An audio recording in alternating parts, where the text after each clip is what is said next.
కర్నూలు ఘోర రోడ్డు ప్రమాద ఘటనకు ముందు ఏం జరిగింది అనే మిస్టరీ వీడింది. బస్సు ప్రమాదానికి ముందే డివైడర్ను బైక్ ఢీకొట్టినట్లు పోలీసుల విచారణలో వెల్లడైంది.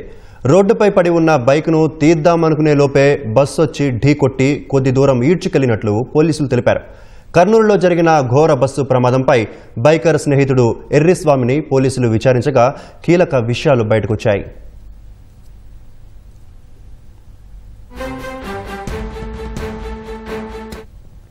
కర్నూలు చిన్న టేకూరు వద్ద జరిగిన రోడ్డు ప్రమాదంలో పోలీసులు కీలక ఆధారాలు బయటపెట్టారు.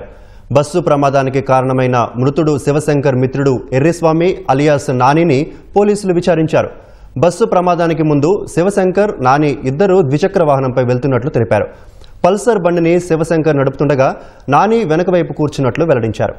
ఈ క్రమంలో 2 గంటల 24 నిమిషాల సమయంలో పెట్రోల్ పోయించుకొని వెళ్లారు.